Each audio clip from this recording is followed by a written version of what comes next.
नमस्कार दोस्तों, स्वागत है आपका मेरे चैनल पे। दोस्तों, क्या इंडिया ने जो 36 राफेल फाइटर जेट खरीदे हैं, क्या 100 की संख्या में और फाइटर जेट इंडिया खरीद सकता है? और क्या इसके लिए एक अलग से मैन्युफैक्चरिंग लाइन इंडिया के अंदर ही लगाई जा सकती है, यानी कि टेक्नोलॉजी ऑफ ट्रांसफर के जरिए इंडिया में ही राफेल और बनाए जा सकते हैं?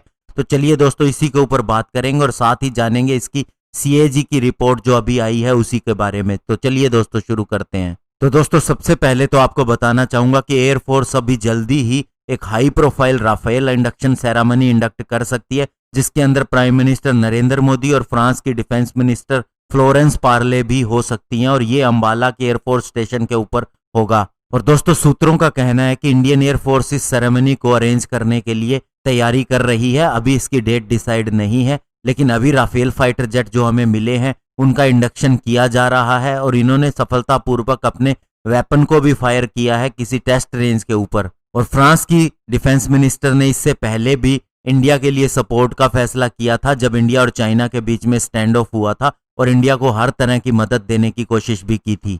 और सूत्रों का यह भी कहना है कि इसी मंथ के लास्ट में भी ये इंडक्शन सेरेमनी हो सकती है। लेकिन दोस्तों, जो बड़ी बात इसके अंदर निकल के आ रही है वो ये है कि एक इंडक्शन सेरेमनी के लिए फ्रांस की डिफेंस मिनिस्टर का इंडिया के अंदर आना क्या इशारा कर रहा है? तो दोस्तों, सूत्रों का ये कहना है कि अभी इंडिया 100 और राफेल फाइटर जेट को खरीदने की मंजूरी दे सकता है, और इसके लिए एक नई लाइन भी इंडिया के अंदर लगाई जा सकती है इन्हें मैन्युफैक्चर करने के लिए। और अभी इंडिया ने नई डिफेंस पॉलिसी के तहत FDI की सीमा बढ़ा दी थी, जिसे 74% कर दिया गया था, और अब फ्रांस चाहता है कि इसके अंदर उसकी कंपनीज ज्यादा से ज्यादा इंडिया के अंदर इन्वेस्ट करे और एक नई प्रोडक्शन लाइन लगाए। और दोस्तों, जानकार ये भी बताते हैं कि जो 36 राफेल फाइटर जेट हमने खरीदे थे ये हमें थोड़े महंगे पड़े थे, लेकिन अगर हम और 100 फाइटर जेट खरीदते हैं तो इसके अंदर ज्यादा एक्सपेंस नहीं आएगा, क्योंकि हमने राफेल फाइटर जेट के लिए इंफ्रास्ट्रक्चर ऑलरेडी बना लिया है, इसकी ट्रेनिंग का कॉस्ट भी दिया जा चुका है, और साथ ही अगर इंडिया स्पेसिफिक एनहेंसमेंट की बात करें जिसकी वजह से कॉस्ट ज्यादा हुआ था, तो वो भी हम ऑलरेडी करवा चुके हैं। तो अब नए फाइटर जेट के अंदर ज्यादा कॉस्ट नहीं आएगा। और दूसरी तरफ इंडिया का एक MMRCA 2.0 के तहत भी एक प्लान है, जिसे स्ट्रेटेजिक पार्टनरशिप मॉडल के तहत भी कहा जा रहा है, जिसमें हमें 114 एयरक्राफ्ट खरीदने हैं। मल्टी रोल फाइटर जेट इसके अंदर आएंगे, और इसमें भी राफेल फाइटर जेट एक कंटेंडर के रूप में है। लेकिन एयरफोर्स का अभी फोकस है कि जो भी फाइटर जेट इंडिया के अंदर बने, कंप्लीट ट्रांसफर ऑफ टेक्नोलॉजी होनी चाहिए मेक इन इंडिया इनिशिएटिव के तहत। और ये केवल राफेल में इसलिए संभव हो सकता है क्योंकि अब राफेल फाइटर जेट के लिए फ्रांस को कहीं और से ऑर्डर भी नहीं मिल रहा, और हम इसे खरीद चुके हैं। तो ऐसे में ये हमारी जरूरतों को पूरा करता भी दिखाई दे रहा है, जिस तरह से इसके साथ में वेपन सिस्टम आए हैं। और दोस्तों, आप ये मत भूलिए कि हमें सुखोई 30 के साथ माइका मिसाइल को टेस्ट फायर करने का मौका मिला, जिसे फ्रांस पहले इजाजत नहीं दे रहा था। तो ऐसे में ये छुपी हुई बात हो सकती है कि शायद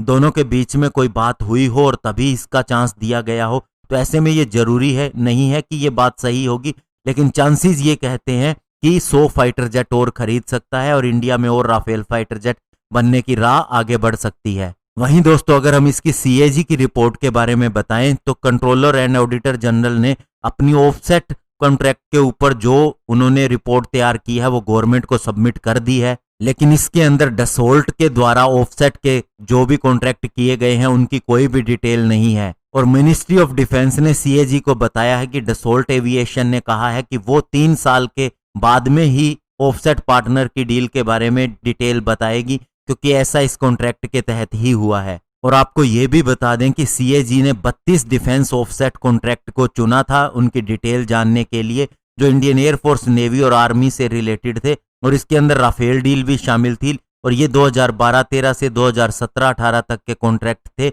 लेकिन अभी उन्होंने केवल 12 ऑफसेट कॉन्ट्रैक्ट को जांचा है, और इसके अंदर राफेल की कोई भी डिटेल शामिल नहीं है। दोस्तों, इसका मतलब ये नहीं है कि इसके अंदर कोई धांधली हो गई, सिर्फ और सिर्फ कॉन्ट्रैक्ट के तहत 3 साल के बाद डसोल्ट इसका विवरण देगी कि किसके किसके साथ में ऑफसेट डील हुई है, और उसके बाद में CAG उसकी जांच करेगी। और बाकी जो चीजें हैं वो CAG जांच कर चुकी है, और इसके अलावा सुप्रीम कोर्ट की रिपोर्ट भी आ गई थी, तो इसके अंदर कोई भी इश्यू नहीं है। तो ऐसे में दोस्तों, अगर नए फाइटर जेट के लिए राफेल का ऑर्डर दे दिया जाता है तो ये बहुत ही अच्छा होगा, क्योंकि हमें इस फाइटर जेट की ज्यादा संख्या के अंदर जरूरत है। अभी हमने सिर्फ 3 स्क्वाड्रन के लिए डील की थी, लेकिन अगर ये 100 फाइटर जेट और आ जाते हैं तो हमें 6 स्क्वाड्रन और मिल जाएंगे और टोटल हमारे पास 9 ऐसी स्क्वाड्रन हो जाएंगी। और उससे हमारी 42 स्क्वाड्रन के लिए जो हमने प्लान बना रखे हैं उसके लिए भी हमें पहुंचने में आसानी होगी। धन्यवाद। जय हिंद।